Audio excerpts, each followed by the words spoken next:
Wow, Alexander, thank you. Just thank you. I'm really kind of moved to be over here with you. How many of you feel in the role that you have that the vision and mission that you hold is so big that you find yourself somehow in a gap of where your leadership capacity is right now versus that vision that you hold? Yeah? Because leadership is not for the faint of heart, right? It asks a tremendous amount of growth from us. A tremendous amount of growth from us. And what I'm really moved by with working with Alexander, I just want to acknowledge you, the way you've stepped into that space and the way you're doing your work to really, on this conscious leader's journey, embodying that. So thank you so much for the work that you're doing as well. Thank you. Thank you. So in our precious time today over here, we're going to be talking about what does it mean to really awaken into conscious leadership. And there's really no way of going through that kind of didactically. And I hope that this is more of a conversation than it is a presentation. So what I'd like to do right in the beginning over here is to offer you a process that I call an internal activation process. It's almost right off the bat, like an awakening into conscious leadership, if you will. So I'll take you through an exercise. And in this activation, I just want to kind of set the caveat over here. I already know that you've come to this conference fully activated as well. I mean, you're here, you're engaged. That said, I want to take you through this process, and I want to show you just how to sharpen that activation by making this more explicit in terms of what it means to activate. So the first round of this, I want you to actually kind of feel what activation feels like for you first, right? But the second phase of this is in the insight about how you can sharpen your activation. I want you to also imagine how might you use this process to inspire and activate other people, right? So, for example, do you have a sense that you have some folks that work with you, they are fully activated, in the workplace, and you just hold boundaries for them to shine, right? And then the other folks in that space, which is just like pulling teeth, right? So what is that magic grail that kind of flips that switch from the inside out? What is that magic grail? And so I kind of want to speak to that. And it's also this thing, when we're in a session over here, when we come to any conference, our typical paradigm is, we listen to expert speakers, and, we sit and say, okay, feed me, and we try to absorb as much as we can, and then hope to actually retain something leaving you, right? So I want to show you another way of approaching this that activates you more fully. So anyway, enough of a preamble, right? Can we play? Okay, right on, okay. So I want you to imagine that in 90 minutes from now, you'll be walking out of these doors, and you'll say that was an extraordinary transformational experience for me. That was truly an extraordinary transformational experience for me, far more than I ever anticipated. And then take it beyond, and when you leave the conference tomorrow, I want to imagine you saying, that was the best conference I've ever been to in my life. Can you hold that vision as actually, and I'm not being cute about this, can you hold that vision as being actually manifest? Not only do I encourage you to hold that vision, you should insist that that vision be true because you've invested your precious time to be here, right? Can you hold that vision for yourself as being absolutely manifest and true? Okay. If you can hold that vision as being manifest and true, some magic will have to happen in between for that truly to happen, right? And I'm going to give you two choices in terms of what can predict your success. Now, both are important, but one is more important than the other, okay? And I want you to kind of figure out which one for you would be more important in predicting your success. So the first one is your success will be predicted by the quality of information that I present to you today. So I better not suck, right? Okay? Or number two, your success will be predicted by the way you show up for yourself within this experience. Which one of those two is more likely to predict your success? Hands down, right? Hands down. So the power's in your hands.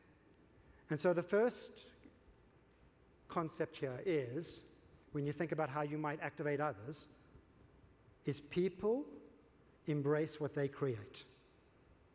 So you might think to yourself, in the people that actually work with you, do they feel sufficient enough ownership that they can fully activate into that space from the inside out? Do they have that sense of connection? So over here, the power is in your hands. Now, the next piece of this, in terms of our conscious leadership awakening, and all of these factors that we're going to go through right now, is an awakening to conscious leadership itself. In fact, in the next 10 minutes, if we stop the presentation right here and you got just this piece, would be cool. Okay, would be totally cool. All right? So for that to happen, for you to actually manifest your success in walking out saying this is a truly extraordinary experience, what qualities of engagement would you need to bring to this experience for yourself to manifest that success? What would be the qualities of engagement? What kinds of things would you need to bring to the space? Openness. Oh, thank you, Joanna. Openness is foundational. Foundational. There is a burden of expertise. What I mean by the burden of expertise, the more expert we get in any field, the narrower and narrower the aperture closes, because we get into triage. We kind of get into this place of actually going to a presentation, this is BS, I've kind of heard this before. I'm not sure I could use that, and boom. So the aperture is very narrow. Openness, that capacity to widen the aperture, makes space for something to enter that space. So openness is foundational. What else? Oh my God, okay, right on. Curiosity, right? And what I would add to that, insatiable curiosity, right? Insatiable curiosity. And if you think about what is it that differentiates a 5-year-old from us? 5-year-old, the brains are so plastic in 5-year-old kids, right? And then as we go, we become less curious in our life. Again, with that aperture closing. So that openness, and then you add in curiosity. And so if you listen to this presentation with the ear, what am I hearing? How can I use this? What am I hearing? How can I use this? Then you will actively, proactively make this session your own, right? So we've got two great ones over here. Openness and curiosity. What else? Speak more to that. What do you mean by expectation? Because we tend to draw to us what we expect to get or receive. So if I'm expecting to have a great experience, I'm probably going to have one. Okay. Also, okay. All right. Okay. This is all. So, I just wanted you to feel the difference between the words expectation and intention. Okay. Yes. Can you feel the difference in the words? If we come in with expectation and those expectations aren't met, we will feel naturally disappointed and we'll be in a lens of judgment. But you come in here with, my intention for this experience is the dots. Now what we're getting into something so cool, okay? Because where does the intention come from? And what does that intention invite into the room? In other words, what does intention map to that draws energy into the room for you? In other words, what is your intention for being here? If you want to really activate, you map intention to your purpose. You map intention to purpose. Now energy moves in, right? So if you're in the room, knowing your intention for being here and it's mapped to purpose, then you ask yourself the question, who are you here for right now? Who are you here for in this experience of awakening conscious leadership? Who are you here for? So I love what you're saying, Paula. You're here for everybody because in the way you shop as a conscious leader, as a node in the network, you have the ability to illuminate and make a difference in the lives of others. Who else are you here for? So you're here for your chapter, and who else? Yourself, right? You're here for yourself too, and that's the title of the book that Alexander, my book's titled Leading Well From Within, is titled this, From the Notion, and it's a neuroscience and mindfulness-based framework for conscious leadership.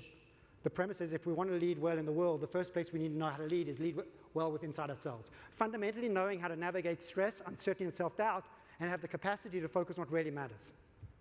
And the reason why I'm passionate about this work is because when I went through my medical training as a doctor, I fell apart with stress, uncertainty, and self-doubt. And I knew that I had to shift my paradigm from driving myself to overcome self-doubt with achievement to learning how to more effectively embrace stress, uncertainty, and self-doubt so I can focus on what really mattered anyway.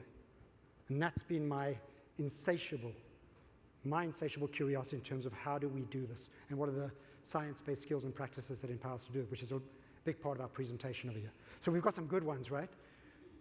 Intention and purpose. I love this thing about, actually, I've got a friend, John Assaraf in San Diego, who's got this beautiful way of saying, he says, there's a difference between interest and commitment. And when you're talking about your intention mapped to purpose, you're speaking about, I am not just here, I am committed to being here right now. I am on purpose being here. So what's the difference between interest and commitment? If there's an intention to it. So if you're just interested, you'll do what's convenient. If you're committed, you'll do whatever it takes. And if you have a big enough why, you will lean in with a strong enough intention to be fully engaged and activated in the learning that you're about to do. Make sense? So we've got some powerful ones. Purpose, openness, curiosity. Now there are a few others, particularly in the way that we actually can show up to not only create this as being an extraordinary experience for ourselves, but also for others. So what are some other qualities that fully activate us? Vulnerability. Oh, Christina, thank you. Vulnerability. So when you see vulnerability, Christina, do you see weakness or do you see strength? Right? When we see vulnerability, we see strength. So vulnerability maps to courage. We see strength. Now, here's what's really interesting, and this is another huge quality. Strength or courage maps to another quality.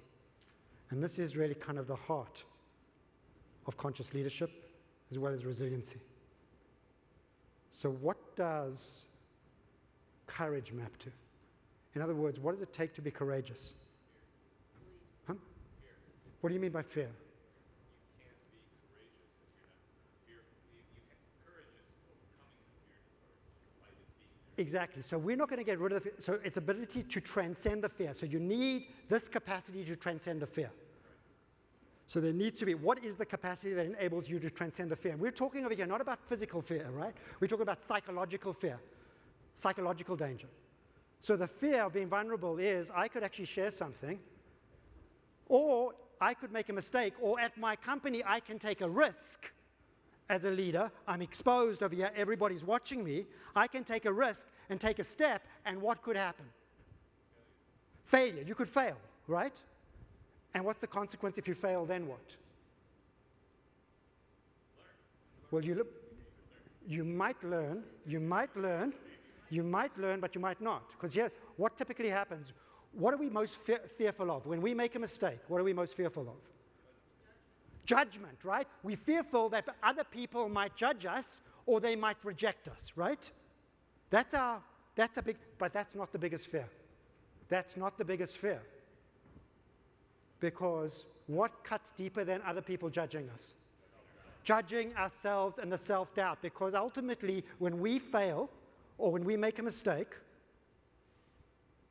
those people that judge us, they may judge us, but you know what? They're going to go and have dinner with their families, and we'll be an afterthought at the end of the day. We'll be in bed ruminating all night long about it, right? And the beating has only just begun. Anybody? Yes? Anybody? Okay, welcome to the club, right? Welcome to the club. So the point about that is what maps from vulnerability to strength is how do we integrate that fear? How do we actually, what is the net? What is the net that holds our capacity to hold the fear and find the courage? There's our beliefs, there's something, yes, there's the belief, there's purpose, and the purpose will draw you. But there's something, let me put it this way. The pain that we have is that we might reject ourselves, right? And we're beating up on ourselves. It cuts deep, right? So what's the most powerful antidote to that? Love, self-compassion. Self-compassion. we cultivate the heart of self-compassion, there's nothing we can't do, because what can happen? You can stand up and you can be vulnerable. People may judge us. You may catch yourself judging yourself, but if you know you've got the capacity for self-compassion, is there anything you can't do? Because what's the worst that can happen? You might fail, you may have self-doubt arise, and you know you can hold it because of self-compassion. And that self-compassion will enable you to actually extend that to compassion for others and kindness. So I want you to feel kind of the power of all these qualities that we're actually now arising. The qualities of openness, kindness, curiosity, all galvanized by purpose, intentional purpose, right? One more quality, and then we have it all together. One more quality, we have it all together. Tell me more. Right on. Being present and focused. When you're talking about mindfulness, being present and focused, because how many of you have already, sitting here in the room, have already been outside the room multiple times? Right on. Anybody got a few things going on outside this room right now? Right on. So in our brain, we'll talk about the neuroscience of this. Our brain is heavily networked. I'm going to show you the levels of our brain. We'll go to the neuroscience of conscious leadership awakening, but our brain is heavily networked. You can think of it as a Facebook network. Any hub fires, it ripples through our brain. And there are two dominant nodes in hubs. Our brain really has these hubs. The one is called the task positive network. So when we go on task, so like, for example, in mindfulness, when you go onto the breath, the front side parts of your brain, the dorsolateral prefrontal cortices, activates. But inevitably, even in the strongest meditators, mind wanders. And it wanders into the default mode network, which is a network that runs from the middle front under part of the brain over here to the back of the brain, pulling in things from the side. And the default mode network processes your relationship with self and other people. It's also an imagination network, so we can actually like the creativity network as well, but it's also a rumination and self-doubt network, and it also deals with open loops. So when you're over here and you kind of go off task and your mind drifts, that default mode network is active and you're thinking, you might be going back saying, I've got this kind of weird dynamic going on with this person. I've got to figure that out. Pull to that. Or I've got this deadline. I'm kind of in over my head on this. I've got this unfinished business. Boom. Default mode network's going. It's unfinished loops. So how do you actually elevate your presence? The power of mindfulness is that with mindfulness, you assign a pivot point, right? The breath.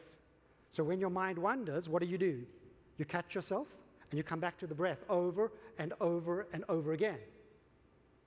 Well, almost anything you do, you can assign a pivot point. If you have, as a conscious leader, awareness, and you say, I choose to be in the room now. What that does is it makes allowance for the fact that your mind will wander outside the room. That's normal. But the moment it does, you catch yourself, release, back to the room.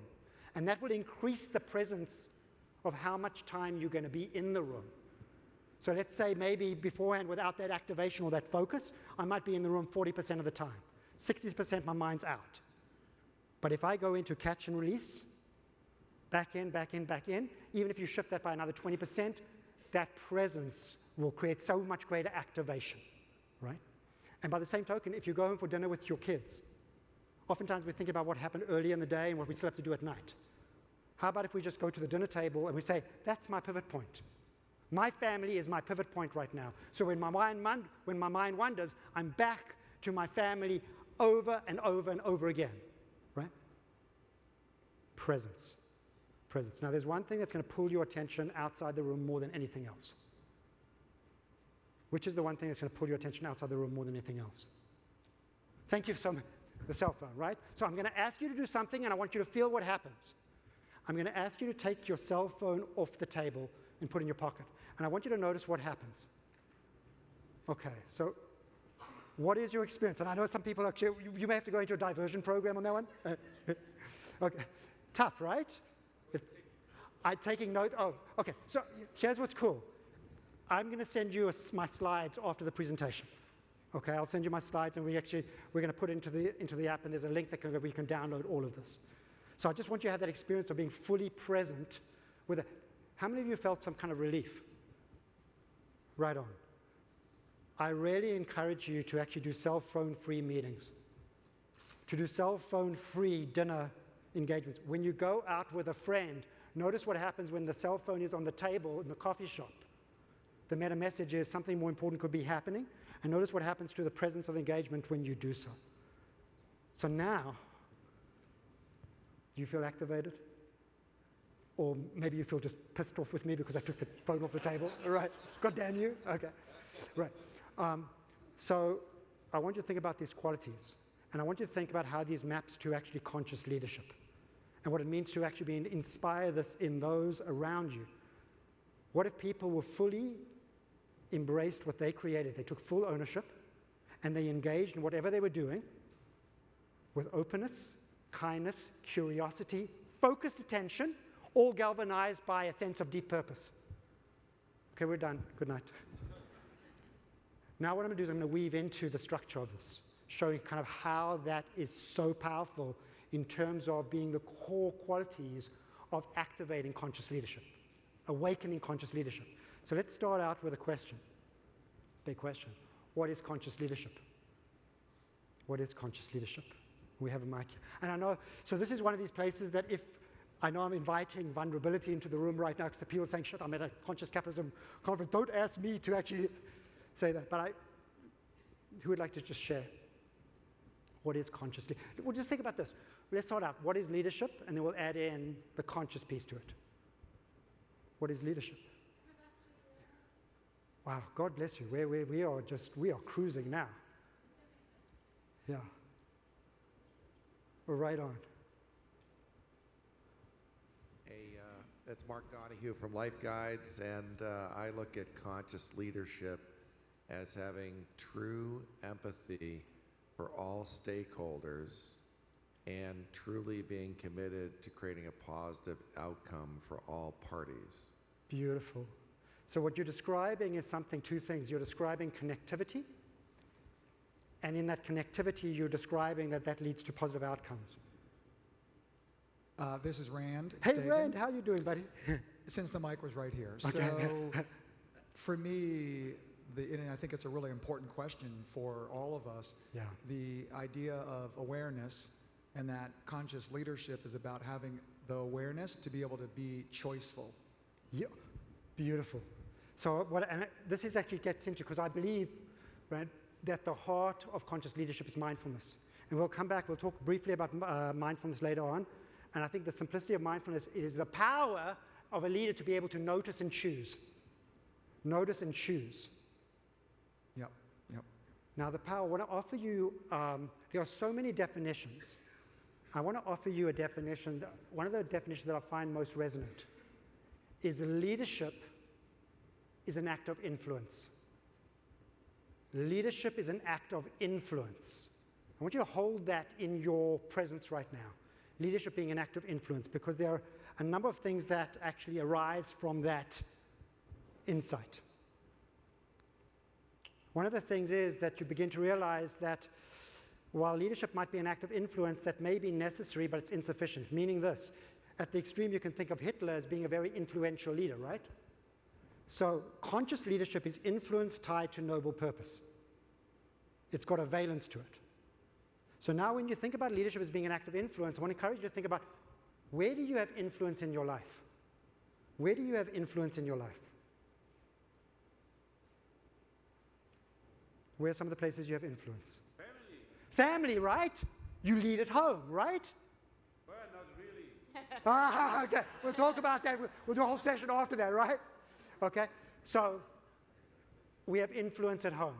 Now, whether it's positive or negative influence, we'll come to that in a moment. We lead at home. We lead at work. How about in our community, even our community of friends? How about when we write a Facebook post? Where don't you? Exactly. Where don't you? When you pick up your laundry, the way you touch somebody, you can be very transactional. They'll continue being transactional. But if you touch somebody and you thank them and you have a meaningful touch, they will pass that on. That's a touch of influence. So the insight that comes of thinking about leadership as an act of influence is leadership is not a role, it's a way of being. It's a way of being. We lead in every way, in every which moment. Every single person in your organization leads. Every single person. Every single person leads. Anybody who touches the culture has influence, right? Now here's the thing about that. What's your name? You said, where don't you lead? What's your name? Rick. Huh? Rick. Rick. So what Rick said, thank you, Rick. Where don't you lead? So the point of view, I'm going to show you the neuroscience of connection. You cannot not have influence because we're connected. You cannot not have influence. The only question is, are you having positive or are you having negative influence? So when you think about it in those terms with leadership, with conscious leadership, it's not even an act of becoming a leader we're talking about. It's really about awakening to the leader you already are. Conscious leadership is an awakening because you already are in a web of connections where you have influence. And it's awakening to that responsibility of how am I showing up?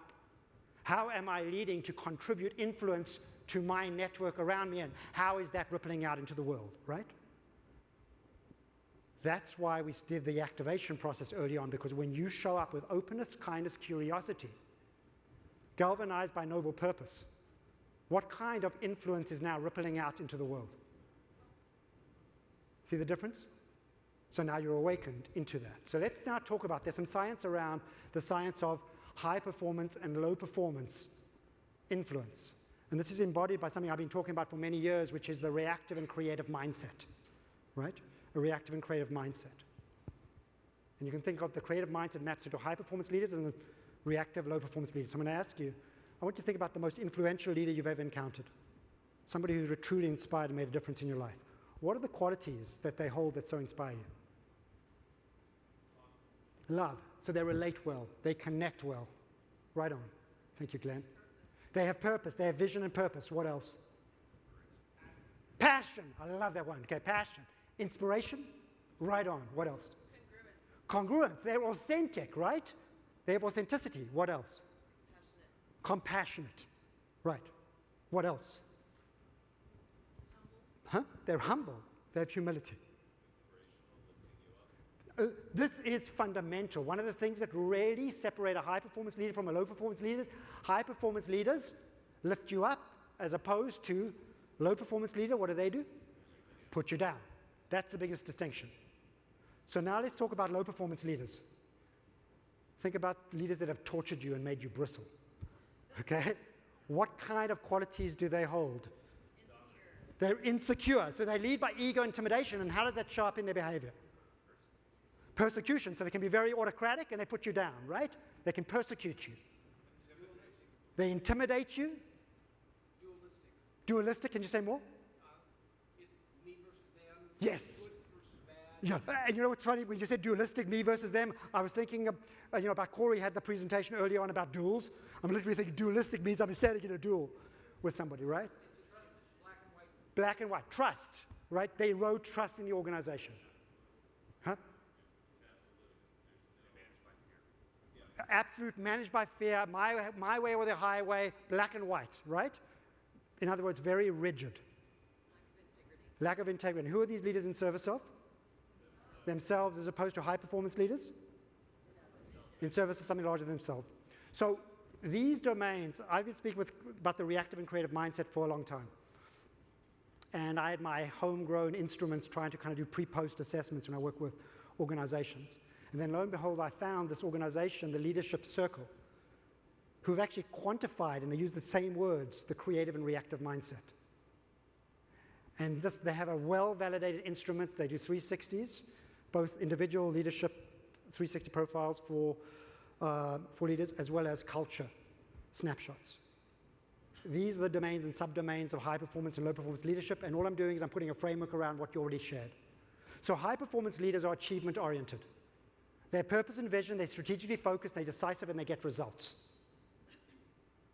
They also relate well to others. They care, they foster team play, they collaborate well, and they mentor well. They have courageous authenticity. They're also systems aware, and you can think about systems awareness as mindfulness at a systems level. You can step back and you can see the whole system. You're concerned for community, and you know how to get productivity. And here's the kicker. You can get productivity in any system. The question is, can you sustain it? Whole different process, right?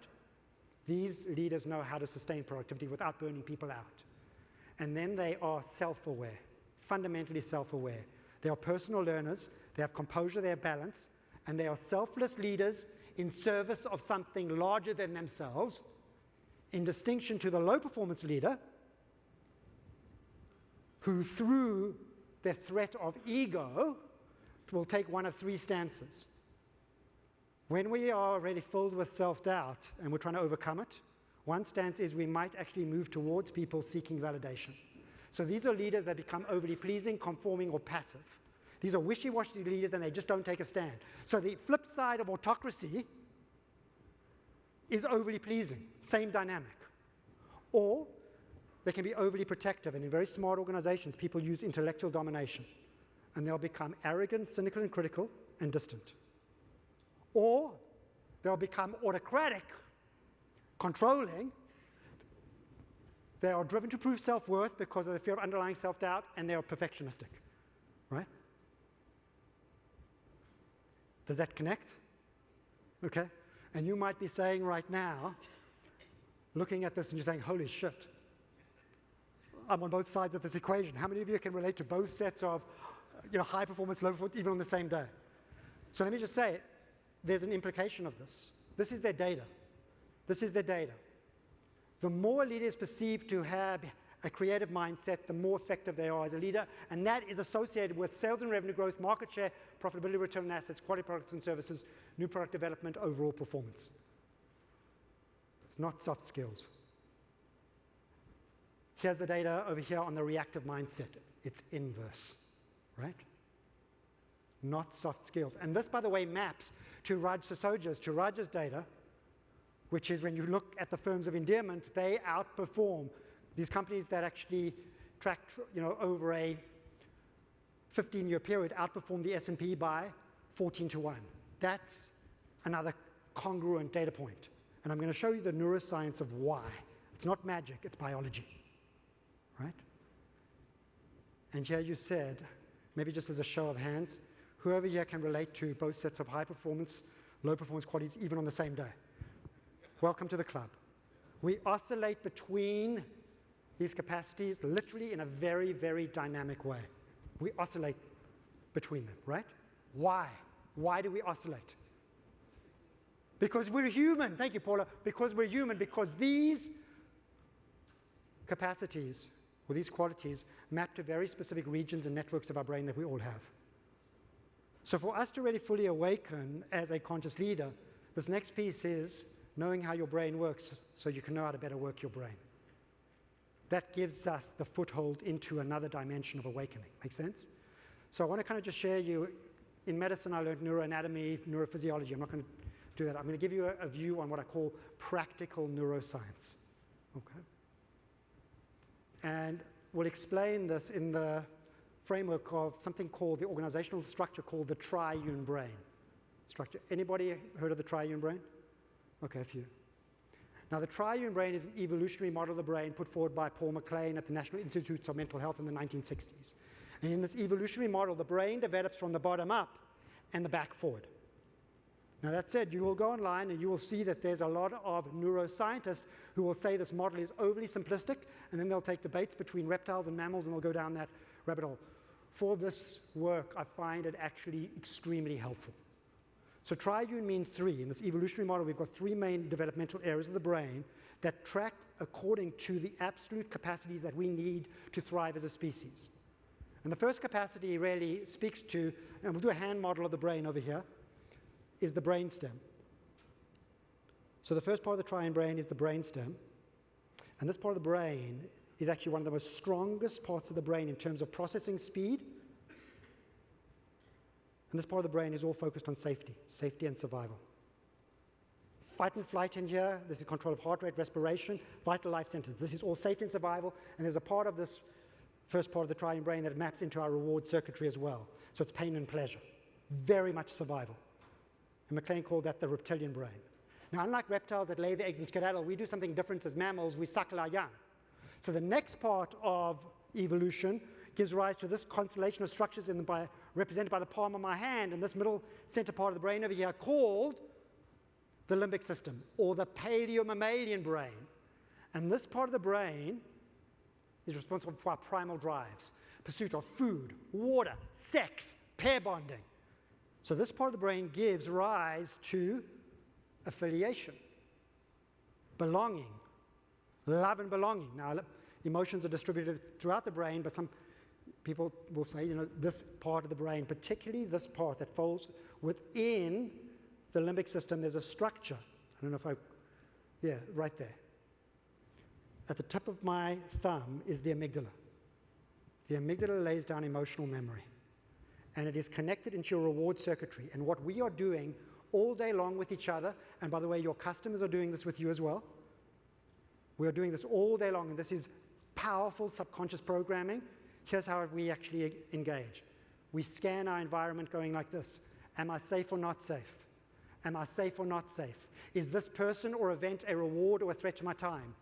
And the moment you match for unsafe, you will go into fight and flight responses even before you know you do. And when you think about the constellation of that with our fight and flight safety down below, what we begin to understand is how these parts of the brain will map into some of our low performance leadership characteristics. So this part of our brain is designed to save our life with fight and flight. But we don't only respond to physical danger, we respond to psychological danger. So if we are threatened with stress, you will fight for control and you'll take flight from anything that leaves you feeling out of control.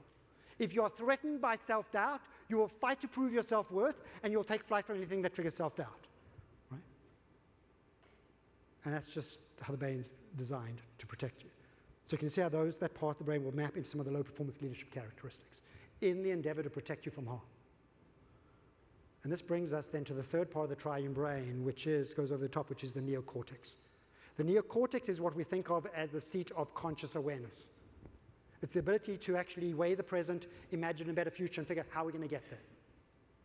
I'm not going to go through all the lobes, but I do want to point out this lobe over here, but behind the forehead, which is called the prefrontal cortex.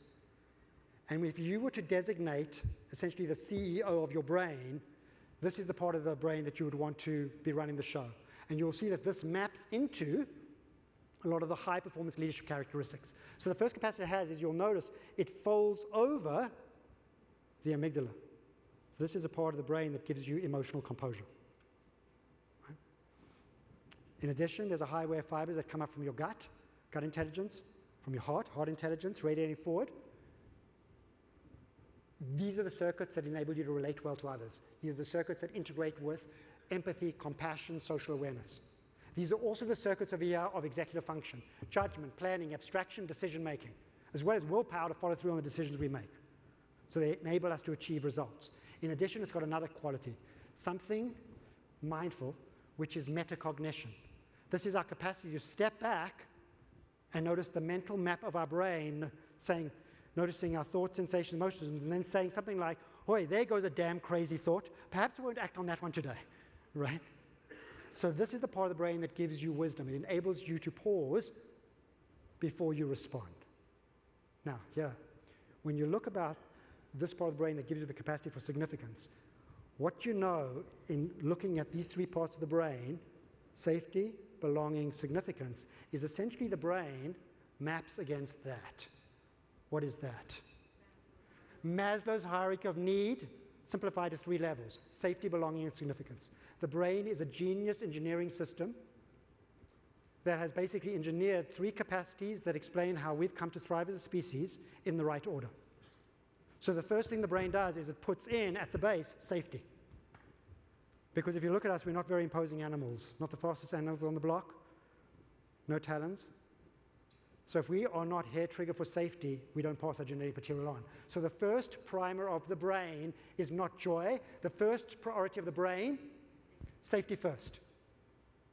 And now you understand Drucker's saying, culture eats strategy for lunch, because if you don't have a sense of safety in your culture, strategy doesn't matter. You'll never get there. Safety and trust is foundational in the brain. Right? Now, if we feel safe, we then can form community, which is the next part of our need that we need. And then if we're in forming community, then we have the capacity for creativity and innovation at the level of significance where we can manifest purpose. And the brain gets that in the right order. And that explains so much about our organizational dynamics, right? So what is it that plummets people down into the safety frame? What plummets people down into safety?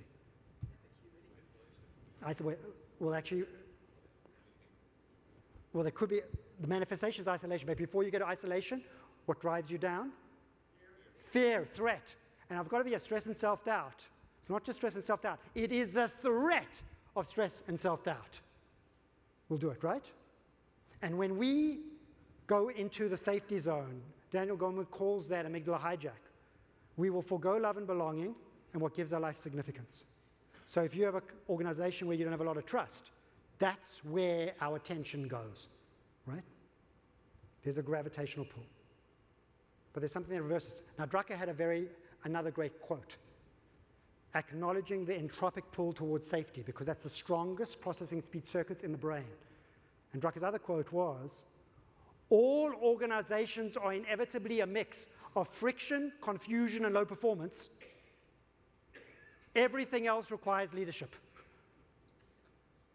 So you don't do anything to the system, it will decay into fragmentation. And so what reverses that is influence and what you mentioned earlier on, inspiration. It's the ability to tap people into what inspires them most. That's why conscious capitalism's first mandate, which first tenet is higher purpose drives, is so powerful in elevating humanity because it's a Maslowian construct. When you say we exist to elevate humanity, you're looking at what is our capacity of leaders to elevate our frame of engagement so that we can elevate the frames of others around us and hence elevate humanity to a level of significance and purpose. Make sense? And when you talk about leaders having an active influence, we'll talk in a moment just briefly, as much precious time as we have, where I will show you how you elevate.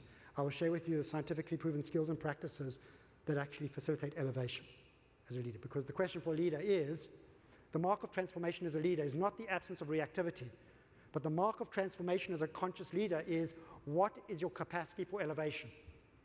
Not when things are easy, but when things are hard. What is your capacity to elevate then, right? We'll talk about that. But before we do that, we need to pull through this understanding from the neuroscience about how leadership is an act of influence. So here we are, I'm just flip that around. Here we are, we oscillate between states of reactivity and creativity all day long, right? But you don't only do that in isolation. We take other people with us because we're wired to connect. So the next piece is to understand how leadership truly is an act of influence. And in many ways, it's mediated through this system over here, the autonomic nervous system. We have two parts of our autonomic nervous system. We have this part here, which is the parasympathetic part of our nervous system, which holds everything internally, that's why it's leading well from within, in certain kind of homeostatic balance and equilibrium. So this part of the brain is stay and play. It's like tapping the brake of a car. Stay and play, feed and breed, rest and digest, pause and plan. Until somebody judges or criticizes you, boom, step on the gas, the sympathetics fire. And we're going to fight and flight in a heartbeat, right? In a heartbeat. Now here's the kicker. I want you to notice the nerves feeding the face and the voice box. You cannot hide your stress. You may think you can armor up enough to hide your stress. You can't. It is leaching out with all the micro expressions on our face and in the tone of our voice. And when we get stressed, we lose the prosody in our voice. 80% of what we communicate is nonverbal. So if you understand that and the way the nerves and the voice box feeds, I will ask you, which Mona Lisa did you find more attractive? You see it? You look at this, you say, hell, not safe at all. Not safe at all. You know, you will thin slice that and you'll say, I'm staying away. Sympathetic dominant, stony stare, heavy set jaw, coarsening of the features. On the other hand, when you are more parasympathetically balanced, so you have relaxed alertness, softening of the features, around the eyes, the mouth, Mona Lisa smile, and she regains the prosody in her voice. Hence, this version of Mona Lisa is considered attractive. Why? Because your brain looks at this Mona Lisa and you say to yourself unconsciously, she is safe to approach. Hence, she is an approachable leader. How many times have you heard this person not approachable? A lot of times, right? And that's what it means. So when you look at this leader, which leader is more likely to inspire a risky, creative, provoking meeting? Right? You're looking at this leader and say, hell, this is a meeting for me to survive. Right? I am just digging in, I will get through this. Right? Versus this leader will inspire a different degree of trust. Now, how many of you actually feel like you walk into some meetings looking like this? All the time. So let me give you a little bit of a trick over here. Everybody knows you're stressed. So you come in and people see this on your face and then somebody says to you, is everything okay? If you respond, everything's fine, let's just get going. Oh shit, okay, now I'm even more nervous, right? Because you've just widened the gap between what you're seeing and what somebody's trying to portray themselves as. So it's much more effective for you to say, when you're looking like that, you know what, I have to let you know, if it looks like my hair's on fire today, it is. I've had a hellish morning, and I just want to reassure you it's not you. So I'm going to try to settle down as quickly as I can to see if to best serve over here, but just bear with me. What do you think that does to actually kind of resetting and recalibrating the meeting? Feel safe. Trust. And that builds congruence and invites compassion into the mix, right? So, turns out when you look at this, in my book, in the third part of my book, we talk about the neuroscience of connection. And I talk about 5 systems in terms of how we're wired to connect. This over here, I spoke about the autonomics. We also are connected through a mirror neuron system. There are also circuits of emotional empathy, cognitive empathy, and our prefrontal cortical control. So essentially what we have is we have this. We have either, we exist because we're wired to connect, and our emotions are socially contagious. We exist either in a cycle of reactivity with others or a cycle of creativity. So what is the cycle of reactivity? The simple cycle there is fight, flight, trigger, fight, flight, trigger, fight, flight, trigger. So you know when you walk into a meeting and somebody is edgy and they come at you edgy, what's happening to your brain? You're getting edgy, right? You go into your fight and flight now, and you might actually kind of like push back or actually kind of withdraw. What happens to them? Triggers them. They now get more edgy, right? Their fight and flight now triggering you. Fight, that's 80% of HR right there. Fight, flight, trigger, fight, flight, trigger, fight, flight, trigger. Right? Make sense? So what then is a cycle of creativity? What then is a cycle of creativity? I didn't know this. I couldn't find it in the science. So the place where I learned this is I learned this from my mom. This is my mom at age 70. She's beautiful. My dad said this was his trophy wife. She'd never been sick a day in her life. And I just finished my internal medicine residency, and I went down to San Diego to visit my mom, and she said, Danny, I don't feel right. I've got vague abdominal pain, and I've lost some weight. So I take her to see her primary doc and get referred to the GI doc. And I'm there. I'm an internist at this point. And GI doc pulls me aside and says, you know what, I don't think you have anything to worry about with your mom, because I think basically she's got just some inflammation in her stomach, gastritis, and she's got some psychological issues. I said, no way, no way. So I left, went back to a primary. He was going on vacation. So I took over the workup. I had to go back to the Bay Area. I'll never forget the day the radiologist called me. He said to me, I'm so sorry to have to tell you, your mom has pancreatic cancer and it's spread to her liver. And I shrieked because I knew my mom was going to be dead in 4 months. And the next call I had to make was the most difficult of my life, because I had to call and give my mom a diagnosis. And I was trembling when I called her.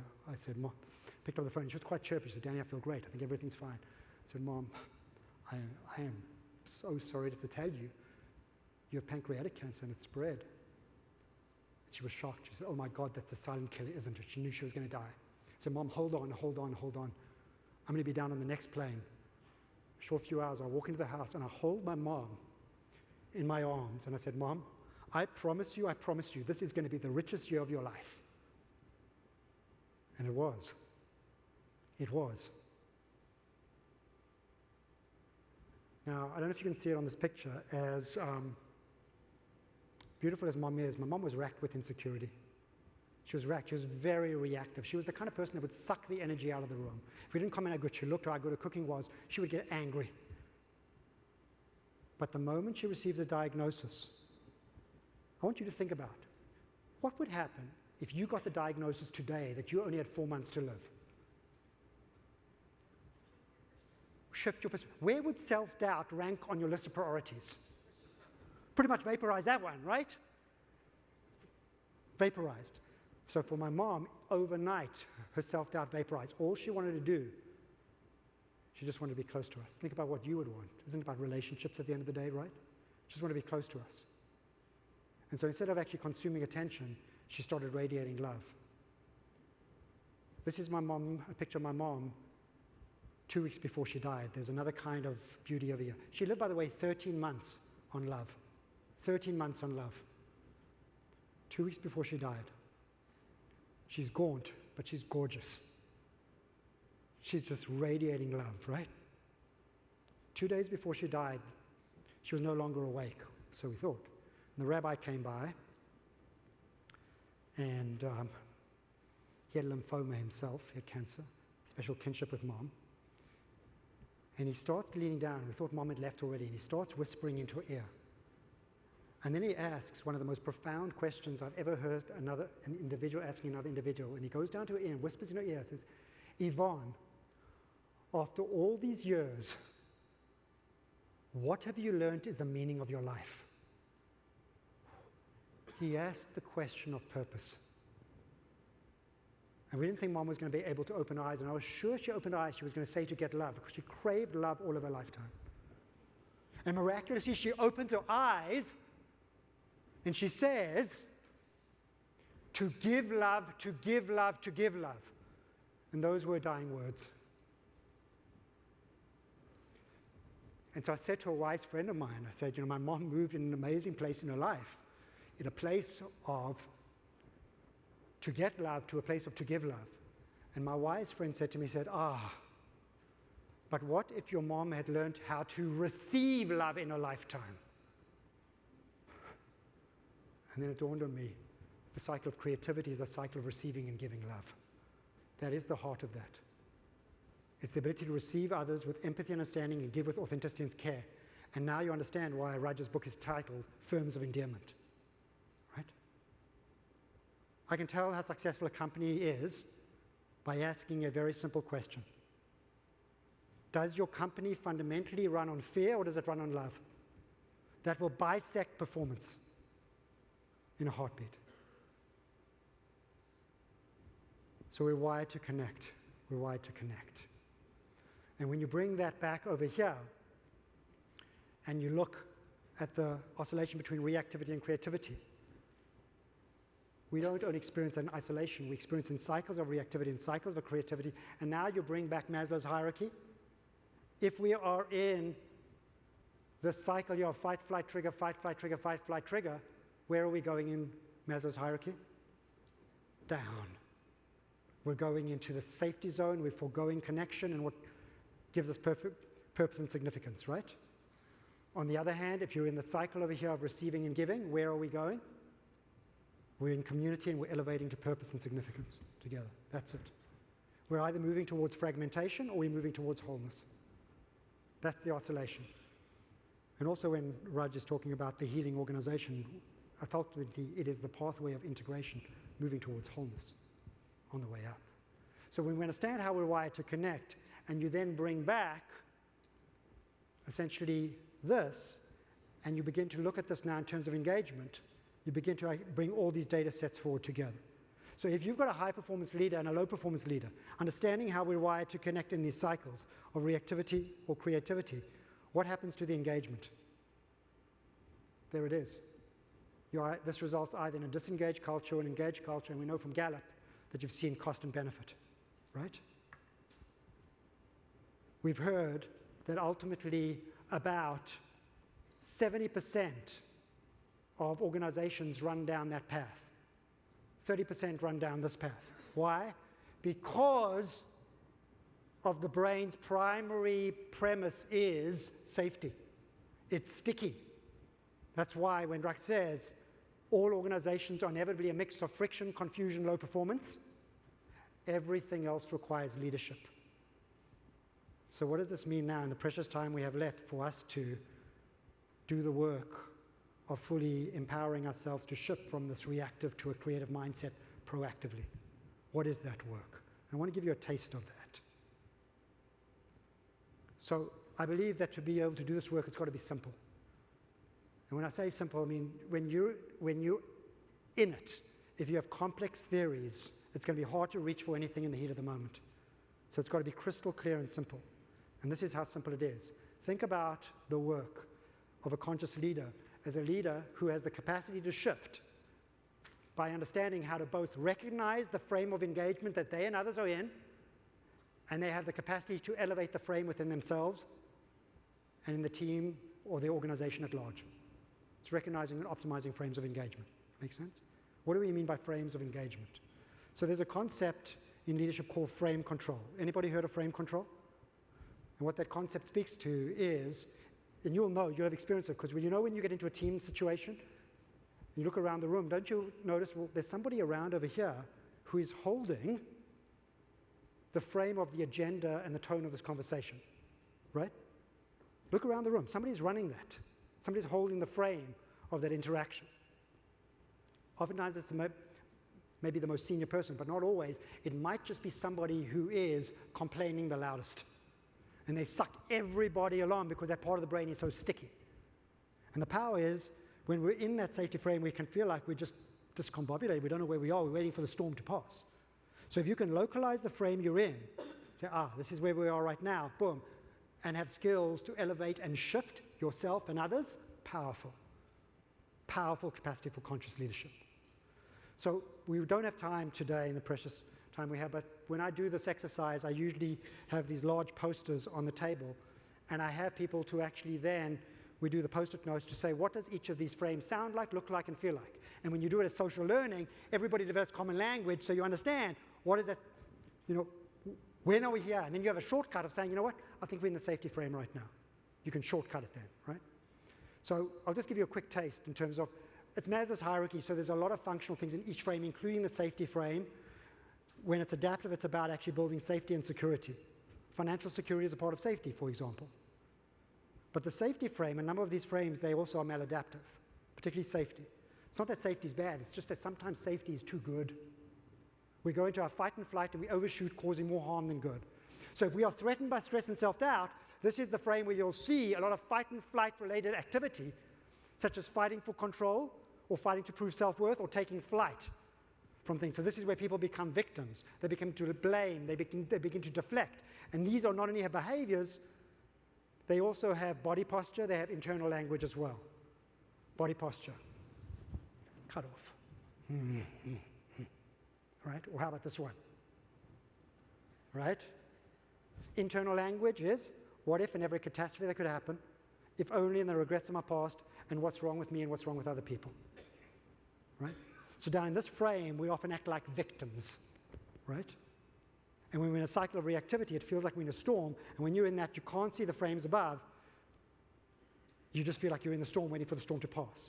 But when you elevate to the frame of belonging, everything shifts. Safety may be still going on, but it's almost like you're putting a metaphoric hand on your heart, and you're saying something like, whew, this is hard. We're spinning right now. This is hard. We're spinning. And instead of being in it, you're above it, and you can see the safety frame, and you begin to actually soften, and you begin to say, and the language changes, how can I better care for myself and others? And interestingly, as you rise from the frame, in the safety frame, there's a theme of superiority, inferiority. When you rise to the belonging frame, you feel just the same like everybody else. You connect with people saying, even though I might have a more senior role, I connect with you. I have the same hopes and dreams and fears. I get you. We're the same in that way. And it's a place of acceptance, self-acceptance, forgiveness, self-forgiveness, elevated. And instead of the body language, is instead of in safety frame, you, open, tell me more. Tone softens, right? And that gives you the capacity to then elevate to the most powerful frame of all, which is the frame of significance. Because in the frame of significance, you're tethered to purpose. And now the questions shift, where we begin to ask questions like, difficult moment here, difficult moment. But what's our highest purpose over here right now? What are the outcomes that matter most? How can we best serve?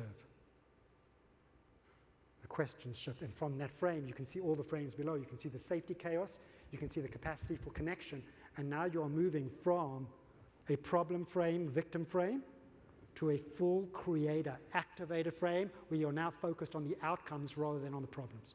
Make sense?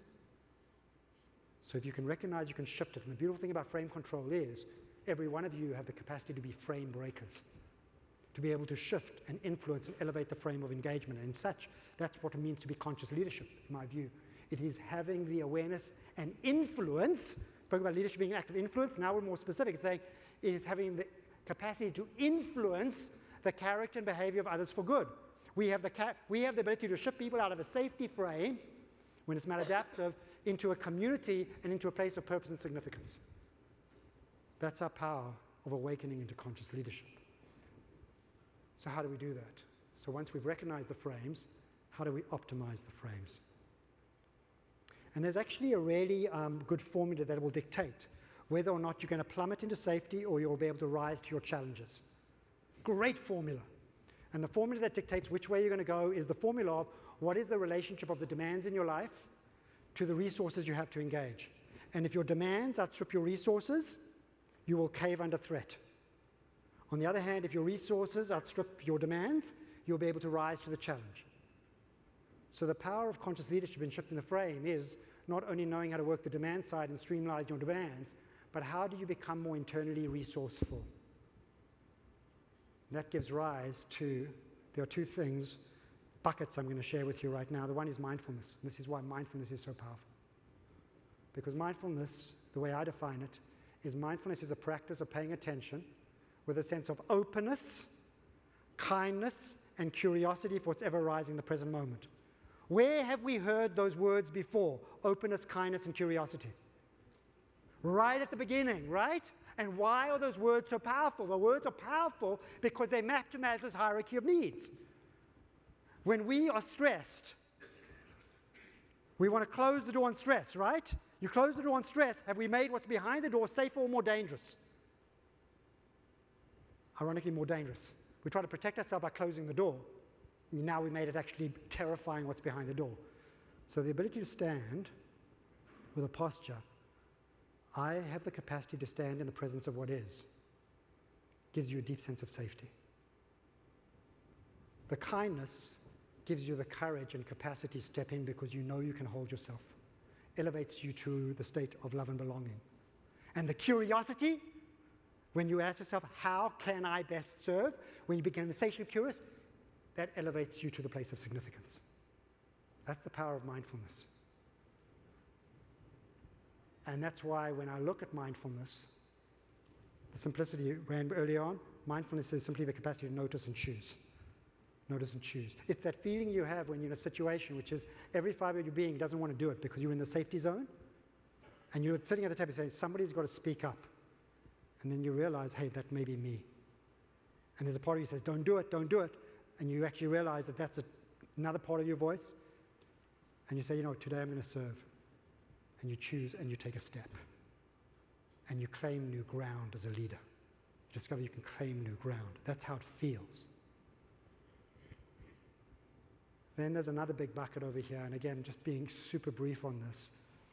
I've created for you something called the 4-in-4 framework to engage conscious leadership.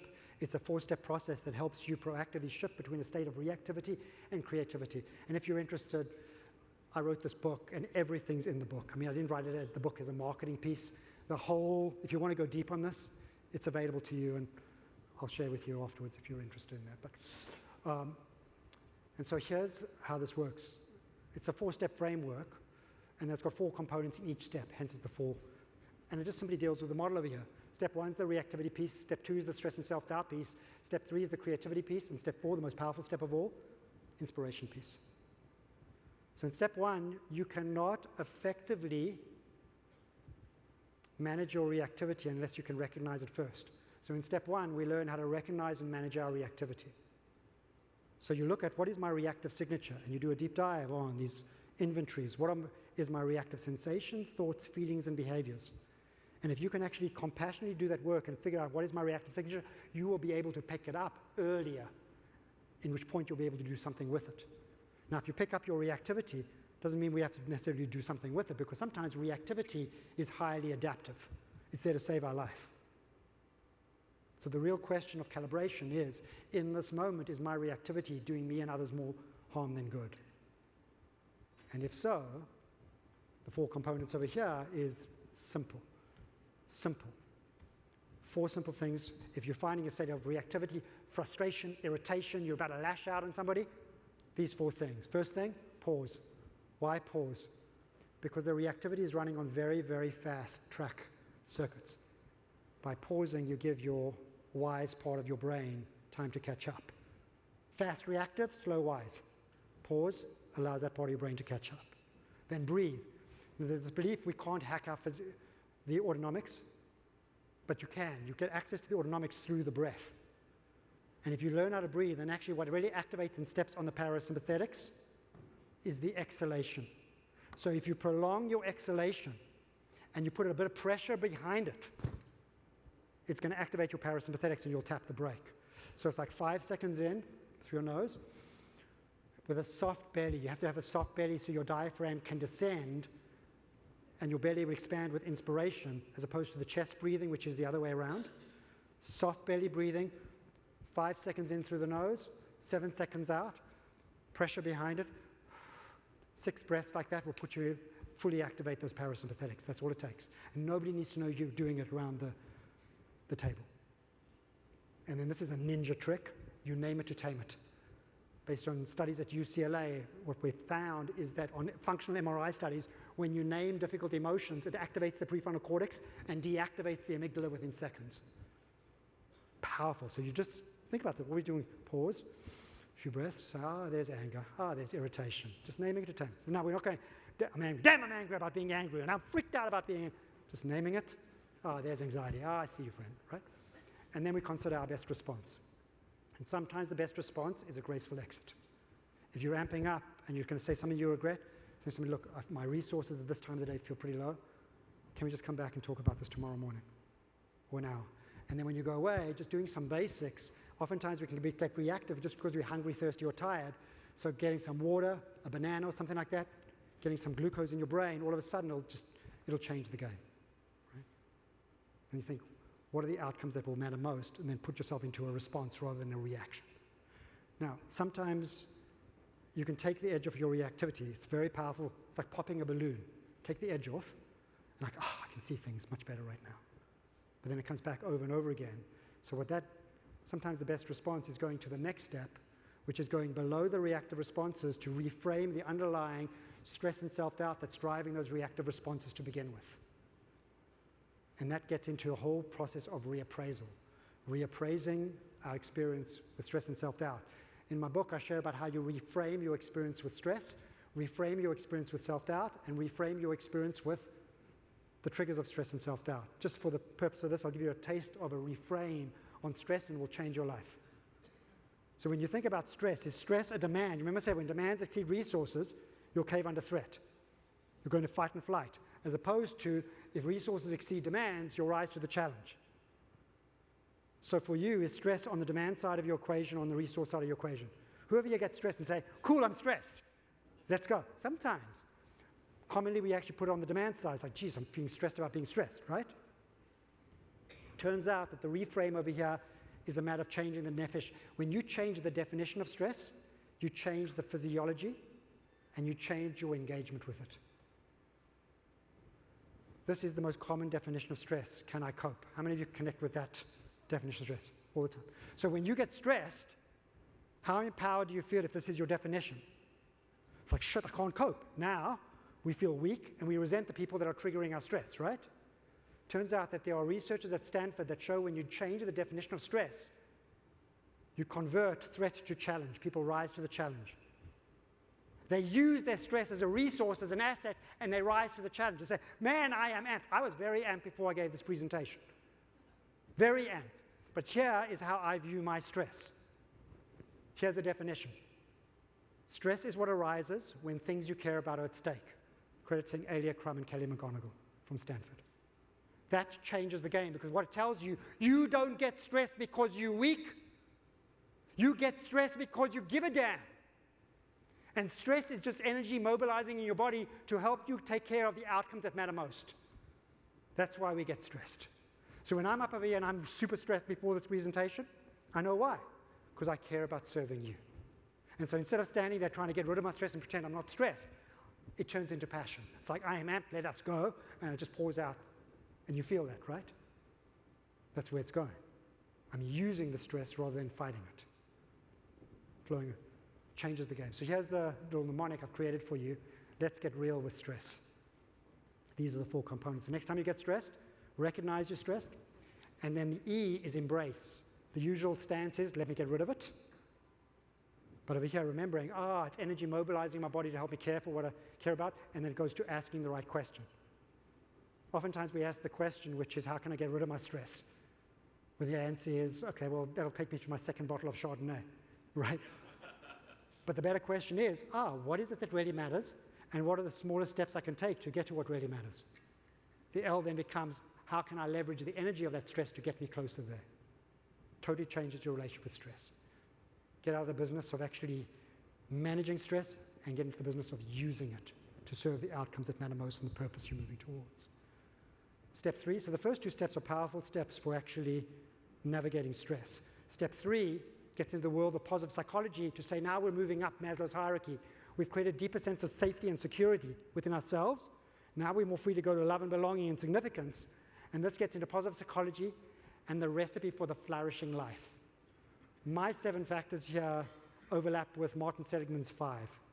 Think about what jazzes you up and moves things right up this hierarchy. The thrill of learning. Connecting, right? Connecting with others, connecting with ourselves, connecting with a higher source of inspiration, expressing our full potential, being of service. And then I've got a process, and I didn't have time to put it in here, where we create the freedom and opportunity to design and live this into our life.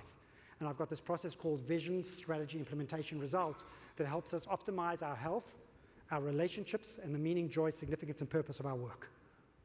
So it really moves the whole experience up, out of which comes the experience of significance and the ability to leave a legacy. Powerful step. So if you look at the model, steps 1 and 2 is fundamentally about navigating stress and then focusing on what matters in life. Step 4 is the most important step of all. It's about catalyzing growth. And there's a challenge over here because you can know how to navigate stress and focus on what really matters, but fundamentally what drives behavior?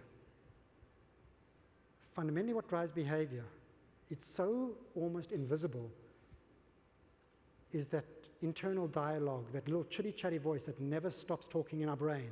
And when that part of our voice is under pressure, it's saying things like this: what if, and every catastrophe that could happen. If only the regrets of my past.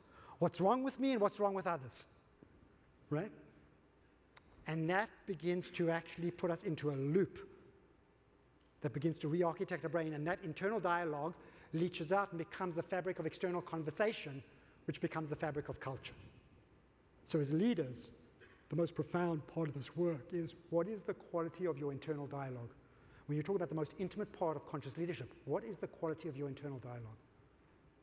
I didn't have an answer for this. I didn't really have an answer for this. And then I discovered it about a decade ago. And the way I discovered it was quite profound. In my medical training, I shared with you that I fell apart in medical school. My first experience of conscious leadership was when I actually went to my counselor and I said, I feel like such a loser. I'm the only person going through this. And my counselor said to me, don't you know that more than half your class is in counseling right now? High-functioning individuals tend to suffer in silence. Nobody talks about it. Age of 26, not knowing what the hell I was doing, I said, somebody's got to change the environment. I didn't have the word culture in my lexicon. I didn't know what the heck I was doing. And I said, that's me. Picked up the phone, and I essentially created put the entire medical school in support groups, created the UCSF Medical Student Network, still ongoing as part of the college system. And I stood up in front of the school to launch this movement before the days where student well-being, everything, this was considered very touchy-feely, so it was super vulnerable.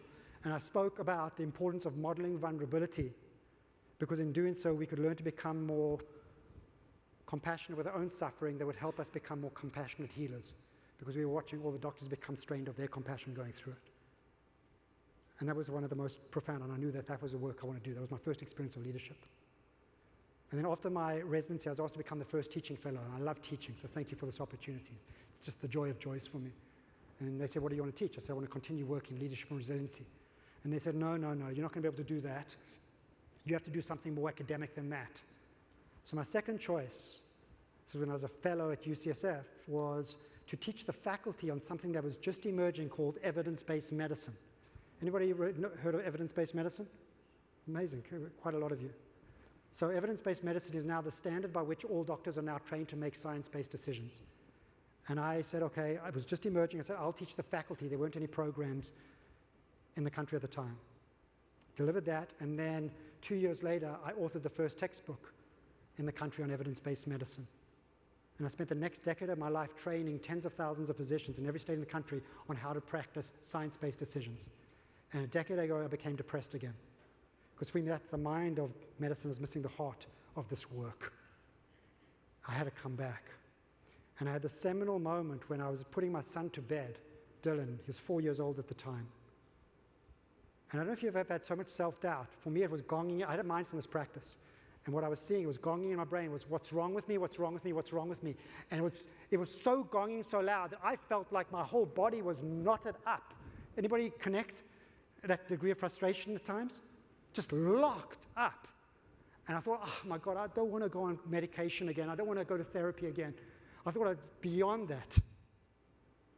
And then a miracle happened. At my lowest low, when I had the total despair, I had another question pop into my brain. Rather than saying, what's wrong with me? What popped in my brain was, how can I find my way home? And the moment that question landed, I found a place of stillness that if I was on drugs, or in therapy for a year, I wouldn't have found that place of stillness. That happened in 15 seconds. I felt like somebody had stepped into my brain and flipped a switch. I was like, what the hell just happened? I just completely shocked. And what I realized just happened was, all I had done was I'd asked a better question. Instead of asking, what's wrong with me, I asked, how can I find my way home? And then I realized I'd spent a decade of my life training physicians on a process that begins with asking the right question to begin with. And then it goes around to find the answers in computer databases, evaluate it, and then apply to the care of our patients, and then loops back around asking, is what we're doing working? And then I realized it wasn't an accident that I went into this world, because for me, I feel like the purpose of my life is that I discovered this as a spiritual tool, not a scientific tool, but a spiritual tool. This is my spiritual practice. My spiritual practice is the capacity to ask with humility a question and to be in silence. The finding is, can you create stillness in your life where the answers to those questions can readily find you? The evaluate piece is, can you trust your knowing? Oftentimes we want things to just feel good. And if we're just looking for calibrating around, does it feel good? We would never actually have a courageous conversation that feels uncomfortable. We wouldn't engage in, let's say, decreasing alcohol use if that was a problem. It doesn't feel good. But if you calibrate around, does it feel right? You'll have the strength to stay in. And then the fourth step is the apply piece, the courage to take action in the stream of inspiration. And then you loop back around asking the next question, which is what I'm doing working? And if it is, this invites awe and appreciation for whatever you believe is the source of your inspiration driving that insight. And for some people, that's values, morality. For other people, that's the God within. So this is not designed to impose on anybody's spiritual or religious faith, but overlay it in a way, leaving that question where the answers are to individuals. I define spirituality as the willingness and capacity to be inspired. And that's a framework for doing so. That's my spiritual practice. And that's where I found myself deeply connected. And so when we bring this all back, and you look at this, in terms of catalyzing growth, what you realize is that this is just a system of mindfulness-based inquiry. The take-home point is, what is the quality of the questions we're asking in our internal dialogue? Because that'll restructure the way we think, and that will actually restructure the way we're having conversations with others, and will elevate the frame of engagement. And then you realize that every one of these steps are questions. Step one, we asked, what are my reactive sensations, thoughts, feelings, and behaviors? In this moment, is this doing me now that's more harm than good? And if so, change. Step two, we asked the question, when we're stressed, I'm stressed. What are the outcomes that matter most here? And what are the smaller steps I can take in alignment with those outcomes that matter?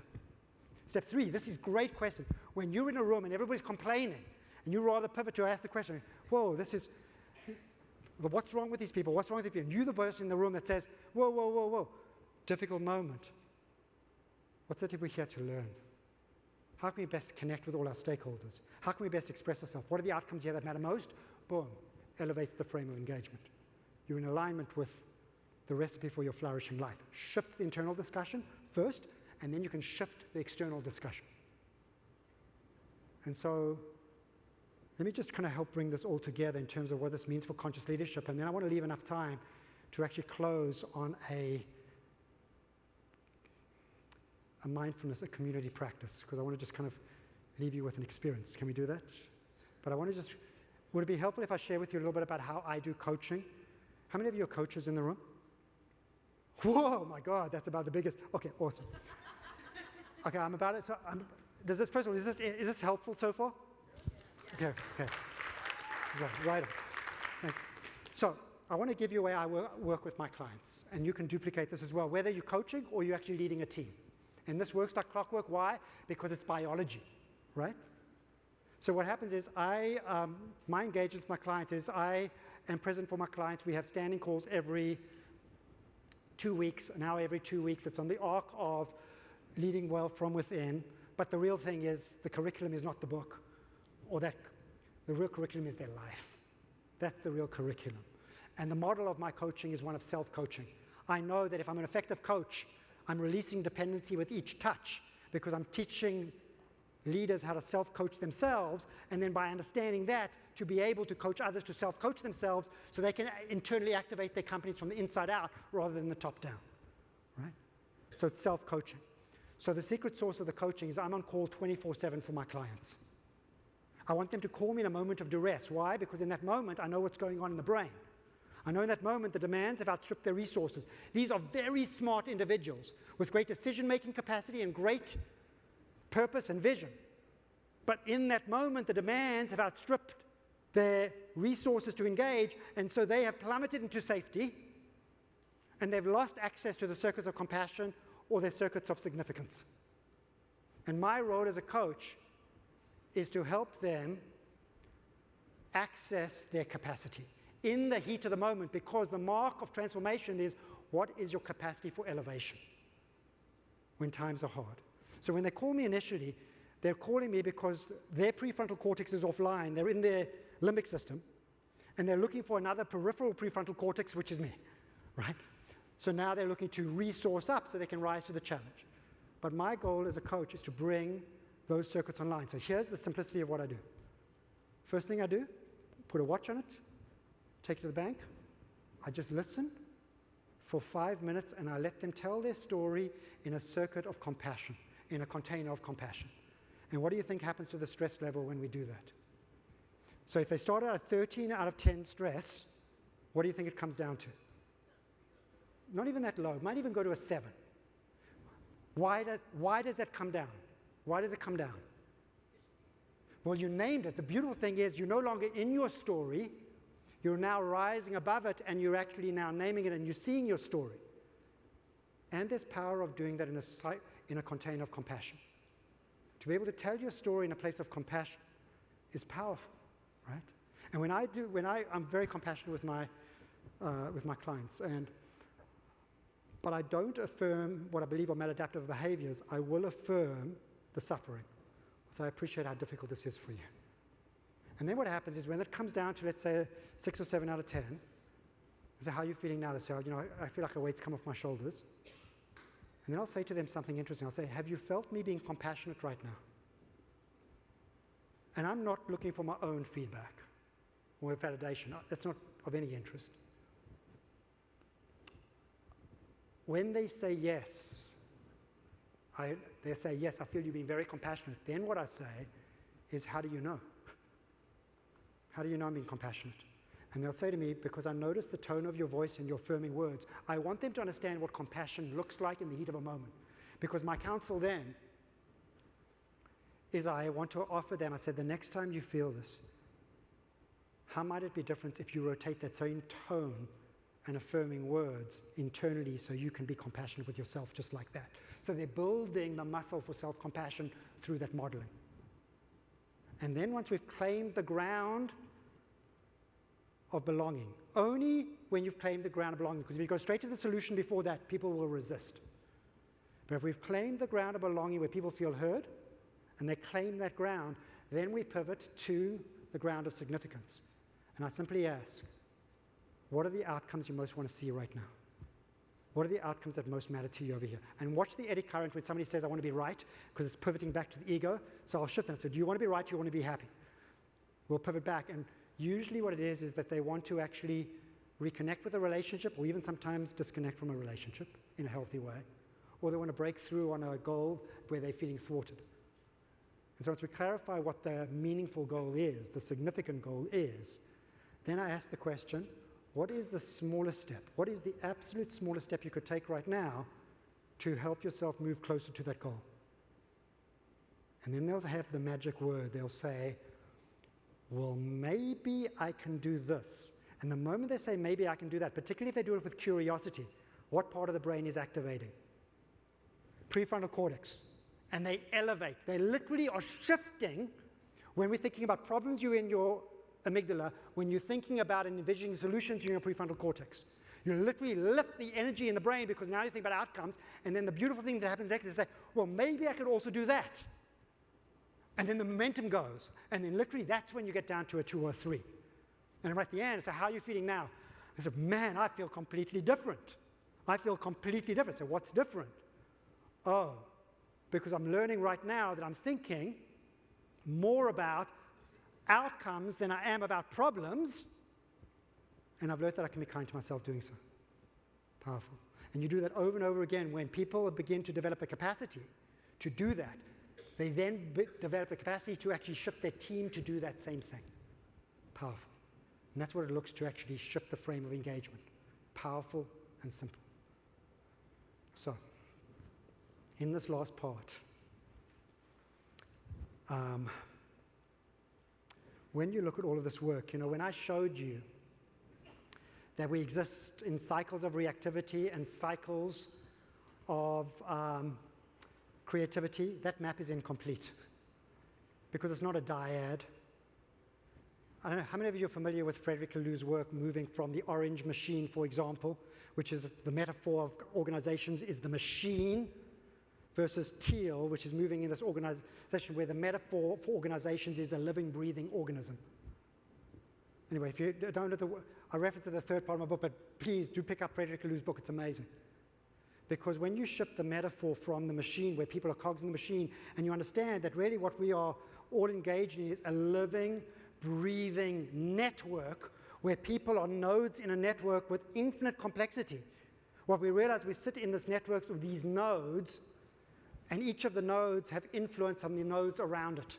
So it's not just cycles of reactivity and creativity. Think of it as infinite number of nodes in the network that then spill out into the entire world. So this aspect, together we exist to elevate humanity.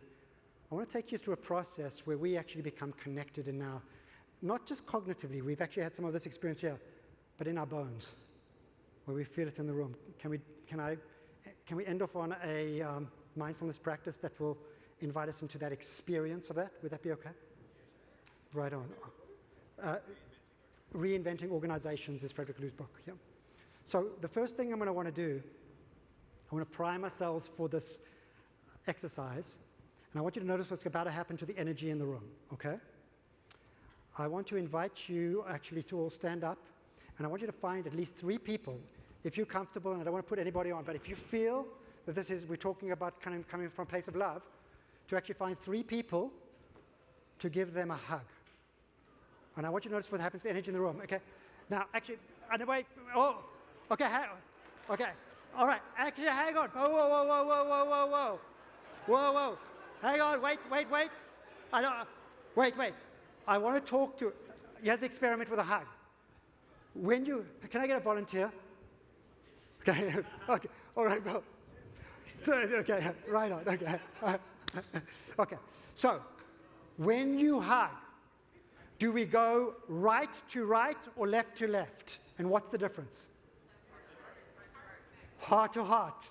So I want you to actually, this next person you hug, I want you to hug first right to right, but then I want you to hug left to left, and I want you to see if you can feel a difference.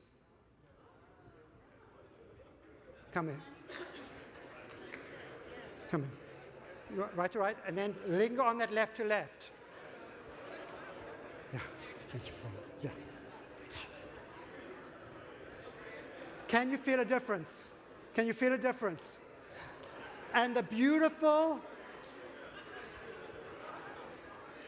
right on.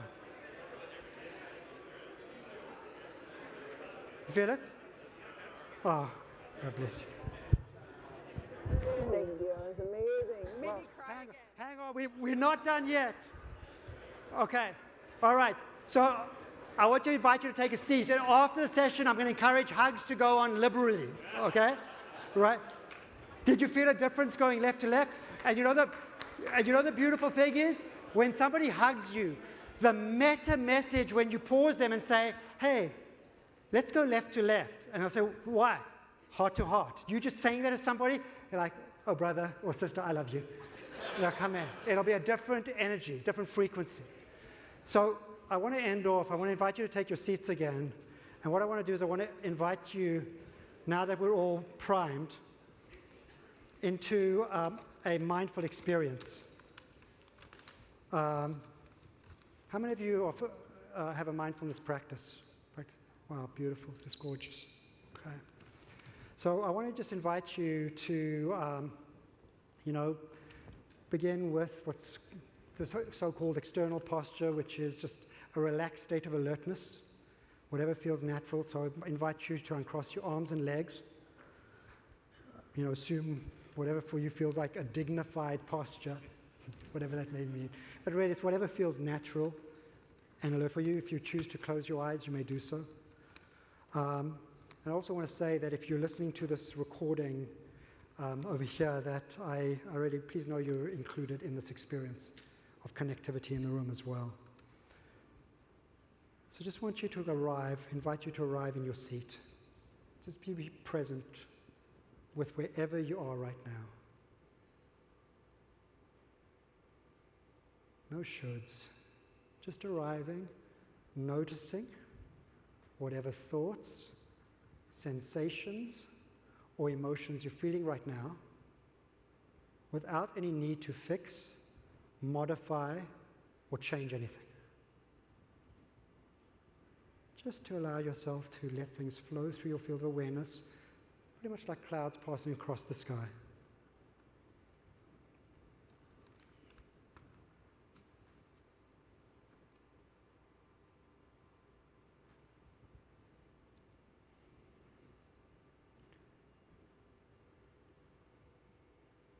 Now I want to invite you to pivot your attention to your breath. Wherever you feel your breath most naturally. For some of you, that might be the air flowing in and out of the rim of your nostrils, the rise and fall of your belly, or the rise and fall of your chest. And just allow yourself to just follow your breathing, flowing with it, receiving it, feeling the touch of gratitude for this life that we're blessed to live.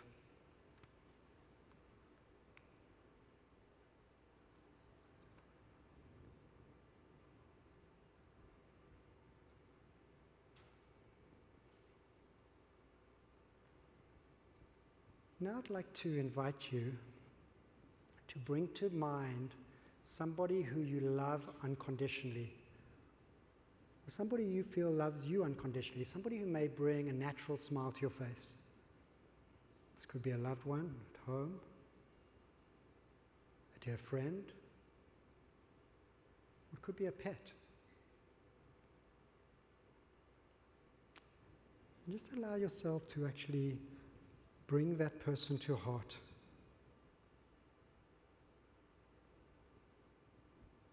And as you bring them to mind, see if you can feel your heart expand with love and kindness.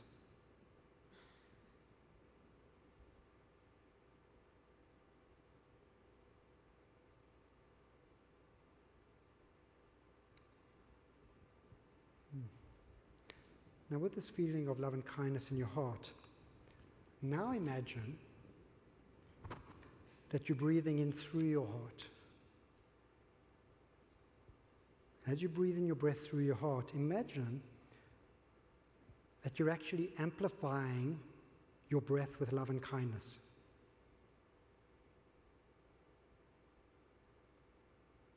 And as you breathe out, imagine that you're breathing this love and kindness into your body, starting with each breath, in and out at your feet. Breathing in and breathing in and breathing out, healing love and kindness for your feet, for your legs,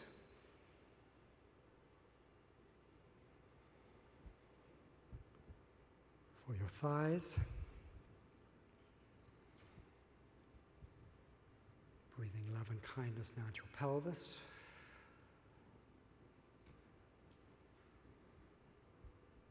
into your belly,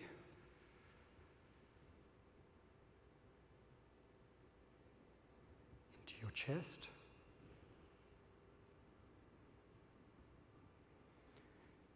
into your hands and arms,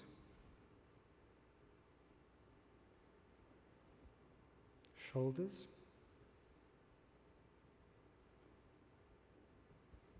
neck, head. Now see if you can just sit. If you can feel yourself now filled with love and kindness, permeating, saturating your entire body.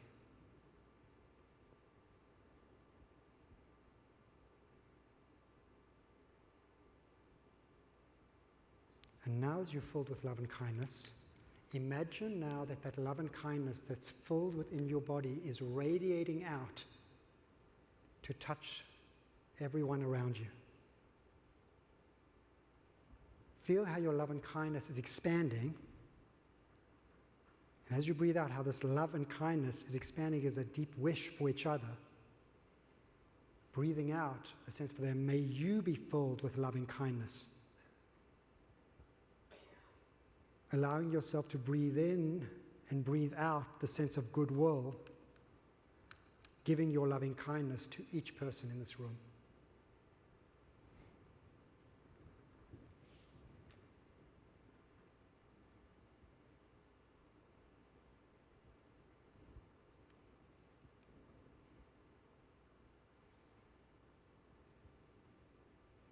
Now, sensing the room filled with loving kindness, allow yourself to now receive this loving kindness, breathing it in through your heart, and then further amplifying this love and kindness, and breathing it out together in the room,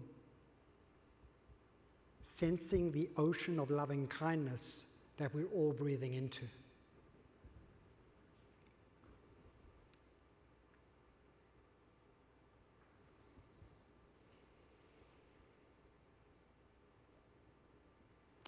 Let us sense together the healing power of this ocean of loving kindness, how it has the capacity to absorb and neutralize any harmful fear or stress.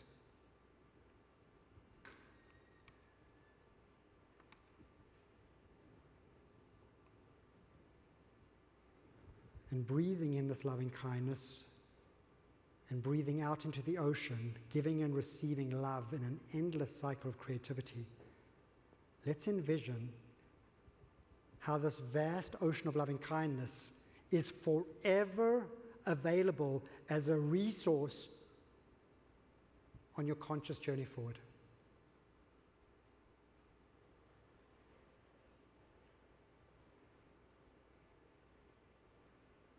And how, as you meet people, trust that you can breathe in the goodwill or any suffering they may be experiencing, connecting with your heart to this ocean of love and kindness that we're all connected to, and imagine yourself breathing out love and kindness for them, inviting them into this ocean of love and kindness too.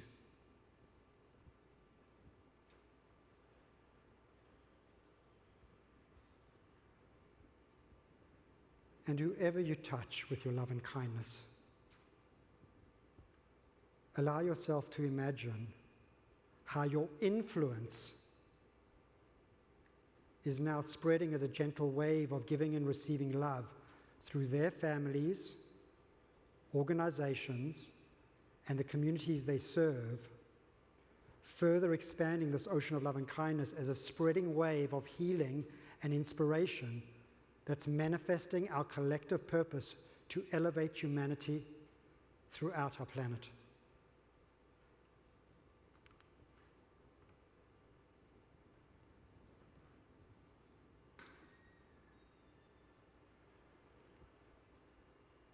Now let's come back to this ocean of love and kindness and feel the power of its energy. Deeply feel our collective intention for this conference and beyond, and express a silent wish for ourselves and everybody else around us. May we feel safe. May we be loving. And may we all serve well together. Now I invite you, whenever you're ready, to open your eyes.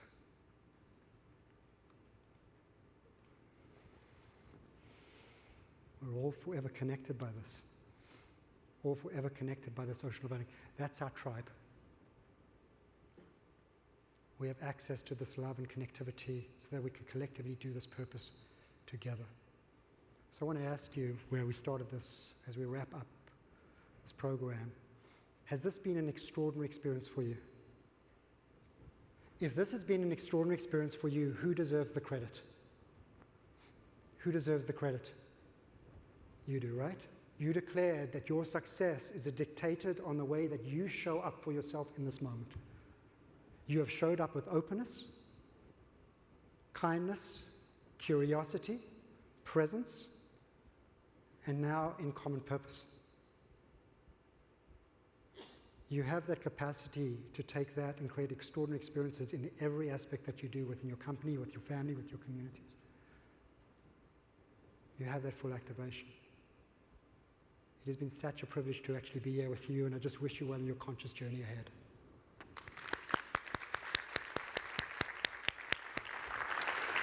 Thank you. Thank you. Thanks to you.